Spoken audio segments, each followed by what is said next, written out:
Olha, são 11 horas e 27 minutos agora aqui na 92, 11h27. Olha só, tem um recado para você que está aí na sintonia com a gente. Há 41 anos no mercado, a Matpar Pré-Fabricados é referência em soluções de concreto para o agronegócio, a indústria e o comércio, atendendo todo o Mato Grosso do Sul e regiões vizinhas, oferecendo estruturas pré-moldadas com qualidade, agilidade e compromisso. Compre com o cartão BNDES, facilite o seu investimento. Visite a Matpar no prolongamento da Marcelino Pires. Ou ligue, no 3416-5200. Anotou aí? 3416-5200. Matpar, aqui você pode confiar. Dado o recado então, meus amigos. Bom, vamos lá, Hoje nós vamos falar aqui de um dos julgamentos mais comentados do país. Não só no país, o julgamento do ex-presidente Jair Bolsonaro tem sido destaque, inclusive, na imprensa internacional, com bastante destaque, diga-se a verdade. E outros 7 réus no Supremo Tribunal Federal, acusados de possível tentativa de golpe de Estado. Para falar um pouquinho sobre isso, para explicar como funciona o processo do julgamento, desde as fases do julgamento até os próximos passos que vêm de agora para adiante. Quando termina o julgamento, após, tem recurso, não tem, pode recorrer ao pleno, não, a gente vai entender um pouquinho sobre isso. Aqui com a gente hoje, já anunciamos o doutor Wander Medeiros para conversar aqui com a gente. Doutor, muito obrigado por falar mais uma vez aqui com o programa Espaço Aberto, aceitar aqui o convite para conversar com a gente. Já gostaria de começar, que o senhor explicasse de forma resumida, qual exatamente aliás, o que exatamente está sendo julgado nesse caso? Falasse um pouquinho do rito também, desse início de julgamento. Como está começando esse caso? Muito bom dia para o senhor. Bom dia, Faria. Bom dia, Paulo Wagner. Todos que nos escutam. Dizer que é uma honra estar aqui tratando de um tema tão sensível como esse, que toda a nossa sociedade está em cima dessa visão. Nós estamos tratando do caso de um julgamento que é uma ação penal proposta pelo Procurador-Geral da República, Paulo Gonet, acusando, e ela tem sido chamada de núcleo central, daqueles que teriam participado do que se acusa pela denúncia, uma tentativa de golpe de Estado, de abolição do Estado Democrático de Direito, com violação de patrimônio público, organização criminosa e uma série de delitos. Aliás, esses são os tipos penais que estão lá em acusação. Tentativa de abolição do Estado Democrático de Direito, tentativa de golpe de Estado, organização criminosa, dano ao patrimônio público e dano ao patrimônio tombado. Esses são os 5 crimes que estão sendo imputados. A quem que se imputa isso aí? A personagem mais conhecida que nós temos, o ex-presidente Jair Messias Bolsonaro, mas também membros daquilo que seria a direção desse núcleo central. O Walter Braga Neto, Paulo Sérgio Nogueira, Augusto Heleno, Almir Garnier Santos, todos esses membros integrantes do Exército, todos generais, Anderson Torres, Alexandre Ramagem e Mauro Cid, que é o delator que fez a colaboração premiada para poder obter vantagem no processo. Esse é o crime, essa é a acusação, e ele tramita onde? No Supremo Tribunal Federal. Por que razão ele tramita no Supremo Tribunal Federal?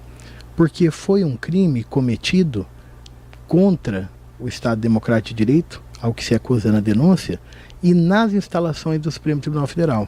E o regimento interno do Supremo Tribunal Federal diz que os delitos cometidos contra a Corte são processados na própria Corte.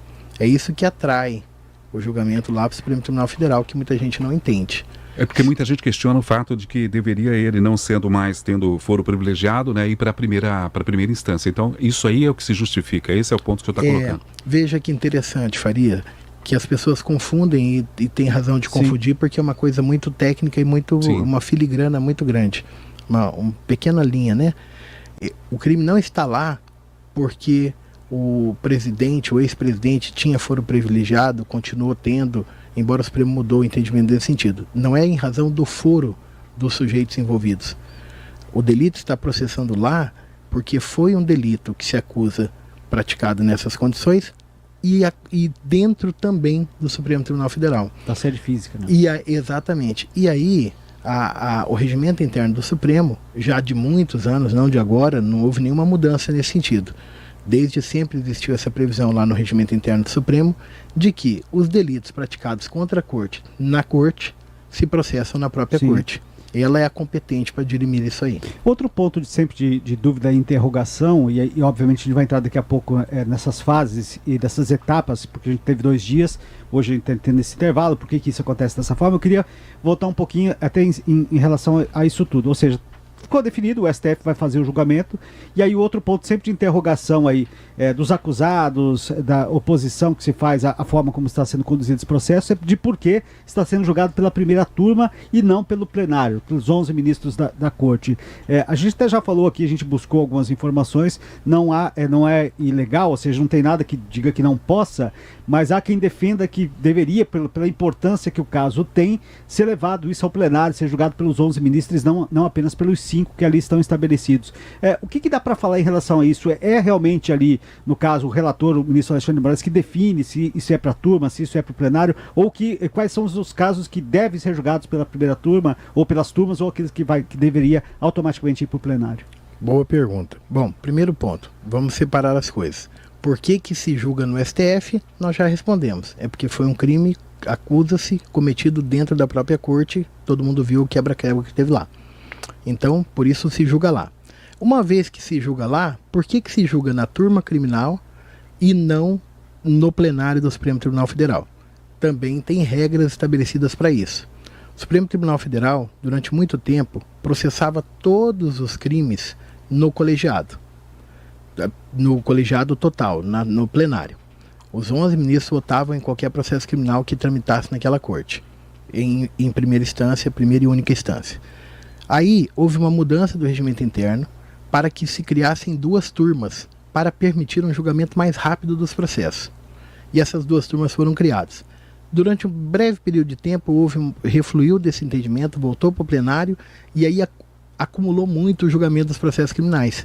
E por isso que voltou a divisão de turmas. E essa divisão de turmas voltou antes desse delito, antes desse crime ter sido praticado, como se acusa. Essa composição voltou antes. A partir disso, nós temos 2 turmas, a primeira e a segunda turma do Supremo Tribunal Federal, com competência para julgamento dos processos criminais. Logo, o processo ou vai cair na primeira ou vai cair na segunda. Nesse caso, na distribuição automática, o processo caiu para a relatoria do ministro Alexandre de Moraes na primeira turma. Essa é a razão de estar na primeira turma. Aí se questiona, por que não mandam para o plenário, já que é um ex-presidente, já que é um delito tão complexo, de tanta relevância? Por que não levar isso para o plenário?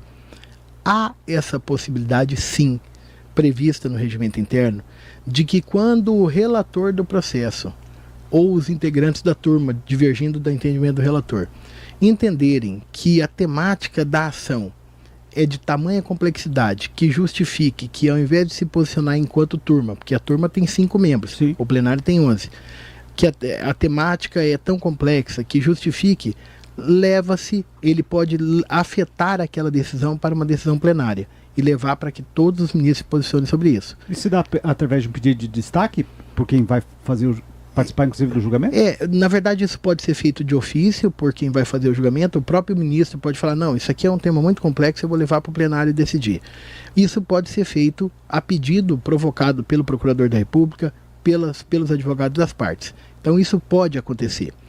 Alguns dos integrantes da turma pode fazer esse pedido para... Alguns dos integrantes da turma podem divergir do ministro, como de fato, salvo melhor juízo, o ministro Fux votou a favor de que fosse para o plenário. Porque o que aconteceu? Quando começou a ação, no recebimento da ação, houve essa discussão. Olha, ela não deve ser recebida pela turma, ela deve ser recebida pelo pleno. E nesta ocasião, no recebimento da ação, essa era uma preliminar. A turma é incompetente, tem que mandar para o plenário porque é uma ação muito complexa, envolve figuras muito relevantes da República e tal. O entendimento que prevaleceu, então, foi aquele do relator, o ministro Alexandre de Moraes, entendendo que, inobstante sejam figuras de representatividade, são qualquer do povo como qualquer um respondendo a um crime.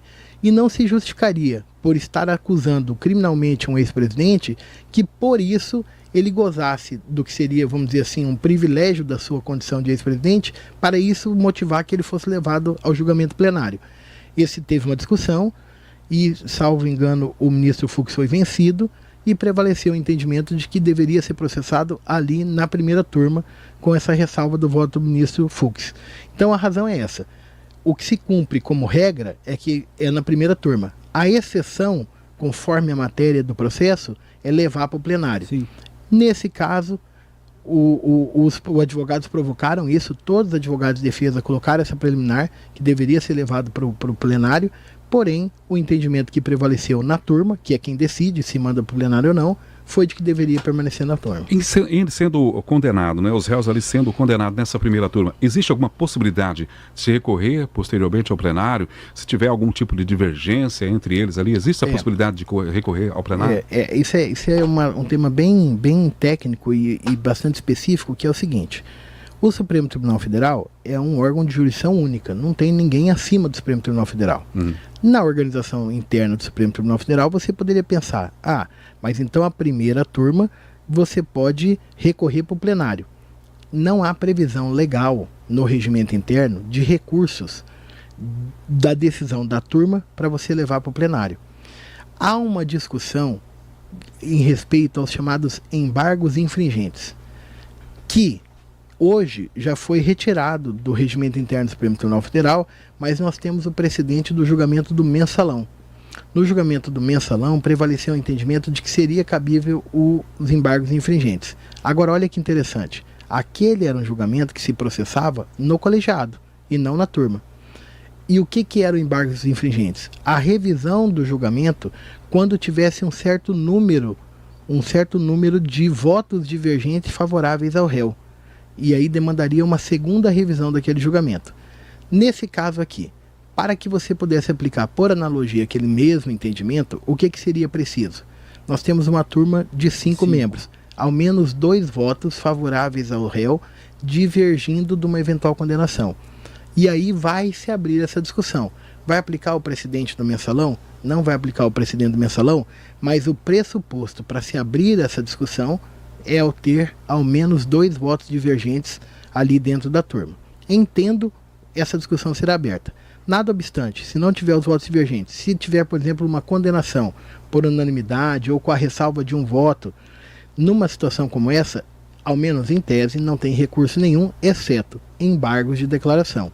Embargos de declaração para esclarecer como é que foi o julgamento, tem alguma coisa errada, uma contradição, uma omissão, uma obscuridade, que é o que a gente chama de recurso no direito, mas muitos dizem que nem recurso é, porque é um pedido para você esclarecer aquilo que foi julgado. Não muda o voto. Não muda, em tese, poderia até mudar. O senhor esqueceu de ver isso aqui.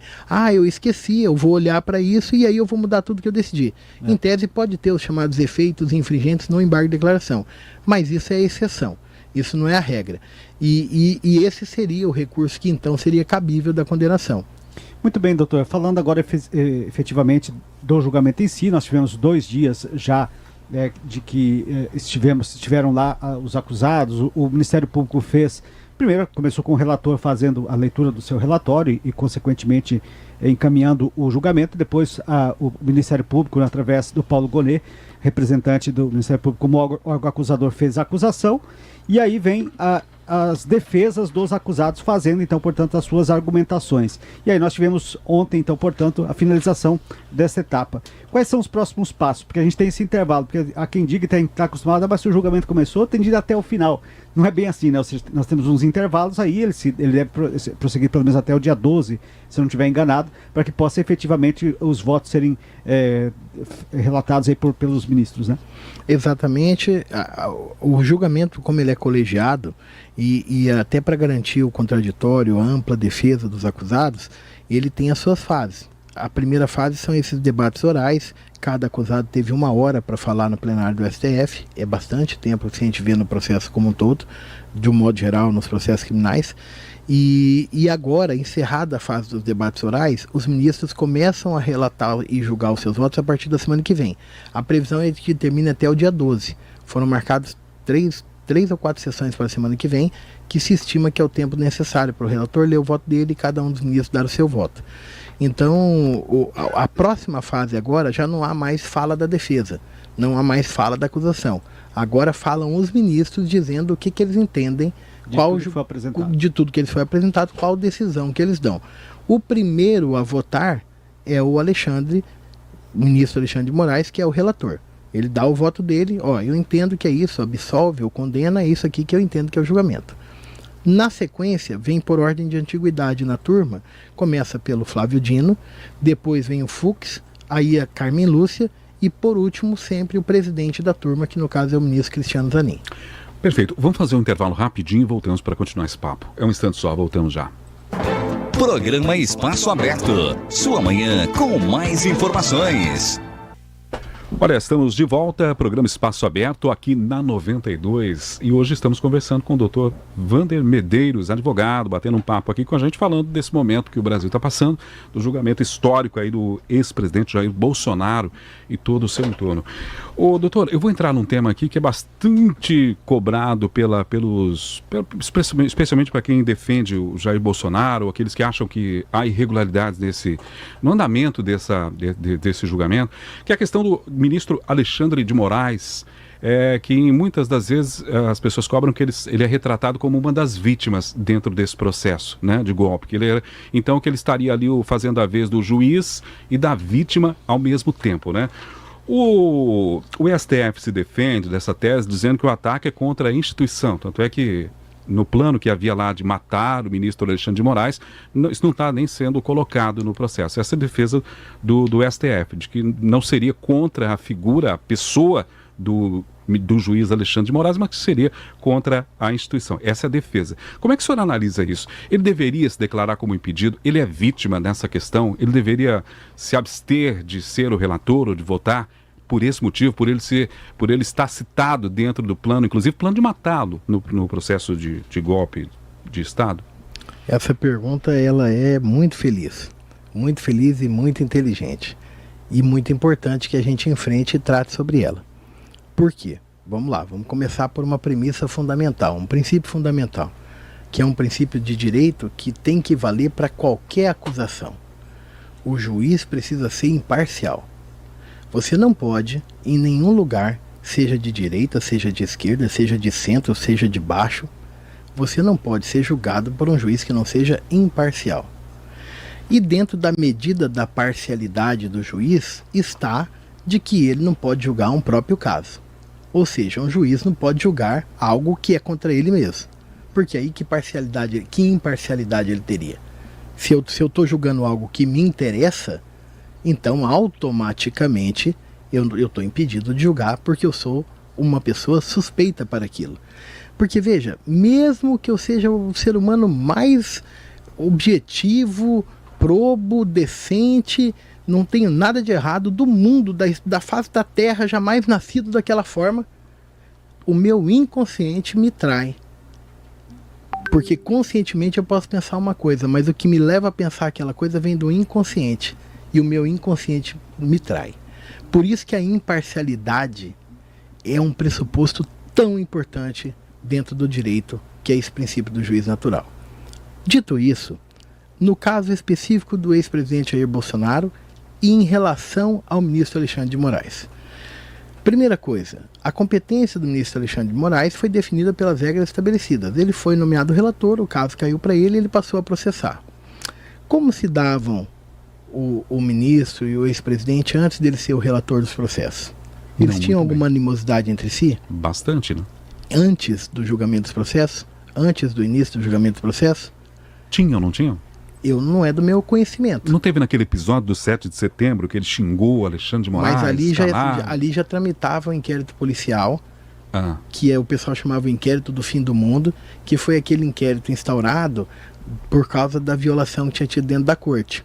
Ali já havia um processo que o Alexandre de Moraes vinha relatando que envolvia a figura do ex-presidente. Tá, só para entender, então esse processo do golpe passou a fazer parte desse mesmo inquérito? Não? Eu me refiro... Não, é outra situação, Tá, é outra situação, mas eu me refiro a dizer que por conta de quando começou essas altercações, essas agressões públicas do ex-presidente, o ministro Alexandre de Moraes, ele já era um juiz que estava cuidando de um caso que envolvia o ex-presidente. Ah, entendi. Eu estou dizendo que antes do Alexandre de Moraes ser alguém que julgava alguma coisa relacionada ao ex-presidente, não tinha nada que fosse público de animosidade entre os dois. Então, a priori, em princípio, não tinha nenhum tipo de alegação de imparcialidade, de parcialidade do ministro. Acontece que aí tem uma regra que é para proteger todo mundo, inclusive. Proteger você, eu e qualquer cidadão.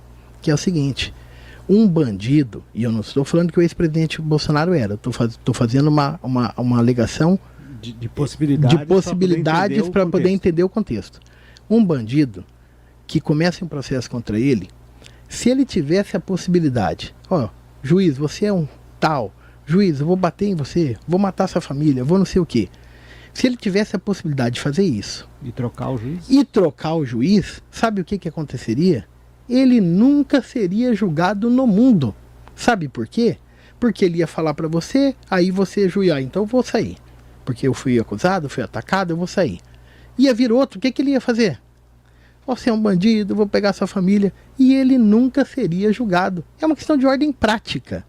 Então, mas aí não confronta exatamente o que o senhor está dizendo. A partir do momento que ele sabe quem é o juiz, ele passa a atacar, poder configurar isso. Mas se isso não é feito antes do processo se isso é feito antes do processo ser iniciado, aí existe a causa, né? Por isso que eu estou falando que alguém tem alguma notícia de animosidade com Bolsonaro antes do ministro ter começado a tocar em processos que lhe eram do seu interesse? Não existem. Mas então, nessa regra, com Flávio Dino teria. Inclusive, Flávio Dino tinha processo contra o então presidente. Flávio Dino era o ministro da Justiça quando os fatos aconteceram lá no dia 8 de janeiro. Ou seja, era adversário direto do então presidente Bolsonaro e hoje é ministro do STF e está participando dessa primeira turma. Aí é outra situação. Então, só para fechar do Alexandre de Moraes. Então, a regra do Estado de Direito é que você provocar um magistrado para, com essa provocação, atingir esse magistrado e fazer com que ele deixe de ser o que vai cuidar do seu processo, não é cabível. Entendi. E isso não é razão de causa de suspeição. Está previsto no Código de Processo Penal e vale para todo mundo. Segunda questão, para fechar, o Alexandre de Moraes. Mas ele era uma das pessoas que se acusava que ia ser morto no processo do golpe de Estado. Tinha lá o punhal verde e amarelo, a operação para matá-lo. Isso torna ele a vítima do crime? Não. Porque a imputação penal que está sendo dada aos acusados não é de tentativa de assassinato de Alexandre de Moraes. Artigo 121, tentado do Código Penal. Não é essa a acusação. A acusação é tentativa de abolição do Estado Democrático de Direito. Quais eram os atos que se estimavam serem realizados para abolir o Estado Democrático de Direito? Matar o ministro, matar o vice-presidente, matar o presidente. Então, o bem jurídico tutelado, quem está sendo preservado e a acusação é pela violação ao interesse da instituição Supremo Tribunal Federal, enquanto uma instituição essencial para o Estado Democrático de Direito. Perfeito? Perfeito. Aí eu fechei o Alexandre de Moraes. Agora vamos falar sobre o ministro Flávio Dino. E aí é outro campo de análise que precisa ser feito. O que implica a suspeição de um agente, de um magistrado? É ou a vontade de beneficiar a outra parte, ou beneficiar a si mesmo, tendo algum benefício econômico com aquela questão, de um modo geral, né? Tem outras nuances, mas direto ao ponto para quem está assistindo poder entender. Ou porque você quer beneficiar alguém, ou porque você quer beneficiar a si próprio, ou porque você tem um ódio daquela pessoa e você quer prejudicar aquela pessoa. Beleza? Aonde que poderia entrar a figura do ministro Flávio Dino? Ele tem um ódio e quer prejudicar aquela pessoa. E aí, a medida da suspeição se dá. A primeira pessoa que tem que se manifestar sobre a própria suspeição é o próprio magistrado. Então, se ele sentir que ele tem ódio, quer beneficiar, ele mesmo tem que sair. Mas se ele não faz isso, a parte suscita a suspeição dele. Quando alguém suscita a suspeição, e foi suscitado em relação ao ministro Flávio Dino, aí vai para o juiz se manifestar. Ele diz, eu aceito, eu sou suspeito, eu saio do caso. Sim. Ele diz, eu não sou suspeito, eu não tenho nada contra, eu não tenho nada que me impeça de julgar com imparcialidade.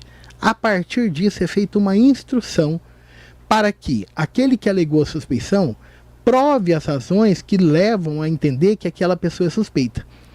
Nessa acusação de suspeição ao ministro Flávio Dino, Os elementos de prova que tinham eram discussões públicas na época da política, eram processos criminais que talvez tivesse representação tal, e era o fato dele ser o ministro de Estado de Justiça por ocasião da consumação, o ato final daquilo que se acusa como golpe de Estado.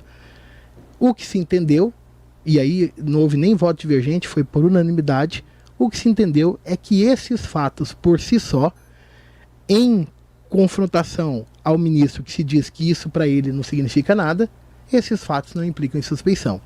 Aí você vai dizer assim, poxa, mas eu acho que é razoável, eu acho que isso aí implica suspeição. Aí cada um faz o seu juízo de valor, mas o processo legal se seguiu dessa forma. Doutor, eu sei que o nosso tempo está estourado e essa questão eu queria muito colocar, né? Temos alguns minutinhos só. Que a questão a defesa reclama muito da falta de acesso ao processo para poder se defender, né? De que eles não tiveram esse acesso. Eu vi até o advogado do Augusto Heleno falando de que algumas questões ali foram liberadas, tipo, com 5 dias para eles analisarem, e era questão de terabytes, porque é tudo digital, né? Ou seja, era muito conteúdo, humanamente impossível de se averiguar tudo que estava ali e estabelecer uma defesa. Faltou, de fato, criar a possibilidade da ampla defesa para esses réus ou alguns deles? Eu vou dizer para você, Faria e Paulo, e todos que estão nos ouvindo, que eu tenho a impressão que se houver alguma revisão histórica desse julgamento, com a sua anulação por algum momento mais à frente, como a gente já viu tantas outras vezes com o Supremo Tribunal Federal, lembrando que o presidente Lula foi preso, depois foi solto, depois foi anulado, né? Se isso acontecer, eu tenho comigo que será por esse fundamento, por essa razão, porque me parece que o trâmite é rápido mesmo, o trâmite é a única instância, faz-se apuração, colhe-se os depoimentos e se julga. O trâmite é esse mesmo. Aí fala assim, mas é muito mais rápido que outro processo. Tá, mas é que os outros processos demoram. O normal seria ser assim. Sim, O normal seria ser assim, ainda mais que tem réu preso. Mas isso me parece que é um argumento insuperável da defesa. Olha, como é que nós vamos, enquanto advogados, analisar terabytes de documentos em tão pouco tempo, em 5 dias, em 10 dias, em 15 dias? Como no processo penal os prazos são curtos, o que se tem entendido suas excelências do ministro, sobretudo o ministro relator, que é quem conduz a questão dos prazos? Ele tem entendido que está se cumprindo o que a lei diz. Vistas a defesa por tantos dias, que é o que dá na lei. 2 dias, 5 dias, conforme o caso.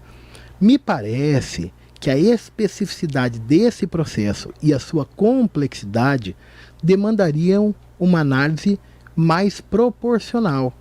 E proporcional em que sentido? Olha, embora a lei diga que é 5 dias para a defesa se manifestar sobre os documentos, como é 1 terabyte de documentos, não sei o que, eu vou dar 30 dias. Não vejo problema que isso tivesse sido seguido pelos ministros, e se tiver alguma nota de censura que me parece grave e relevante de tudo que tem sido feito, é nesse ponto.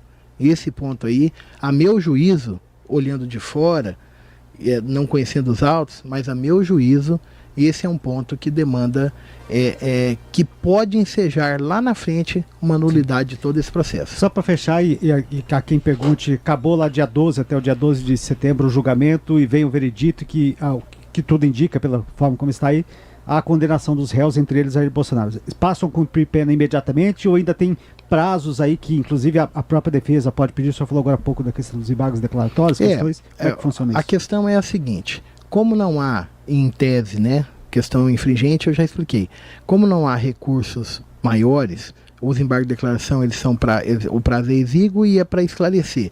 E o embargo pode ser proposto hoje e o juiz julgar depois de amanhã. Aí você fala, não, mas não esclareceu, eu ponho mais um embargo. Aí é a mesma coisa, em uma semana julga. Então o que acontece? E às vezes, quando há reiteração de embargos, e isso vale para todo mundo, é assim que é sempre, porque senão no processo criminal ficaria fazendo embargo, nunca acabaria. Quando há reiteração de embargos, chega um ponto que o juiz fala, não admito mais embargo e declara o trânsito em julgado. Então, em tese, julgou agora 12 de setembro, aplicou-se uma pena. Eles vão começar a cumprir a pena quando houver o trânsito em julgado da condenação. Esse trânsito em julgado ficará muito exíguo, ou seja, não cabe mais recurso nenhum, que no caso recurso seria embargo de declaração, na medida em que propõe embargo uma vez, julga, afasta, não tem nada para mexer, propõe de novo. Chega uma hora que o ministro fala, ó, não cabe mais embargos, eu não admito, declaro o trânsito de julgado. No momento que declarar o trânsito de julgado, a partir dali começa o cumprimento da pena de todos eles. Doutor Wander, eu quero agradecer por o senhor ter vindo aqui. Infelizmente, né, o nosso tempo é curto. Teria muitas outras questões, muitas outras dúvidas relativas a isso, a outras questões, anistia. Mas quem sabe numa próxima oportunidade a gente pode conversar novamente mais à vontade. Muito obrigado pela presença. À disposição, sempre uma honra estar aqui. Mais uma vez, parabenizar vocês pelo trabalho de informação, pelo jornalismo sério que é feito.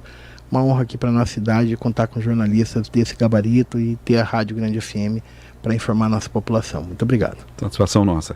Paulinho, até amanhã, meu caro. Abraço, até amanhã. Você que nos acompanhou, muito obrigado. Siga com a 92. Vem aí o Oswaldo Duarte com o seu Patrulha da Cidade.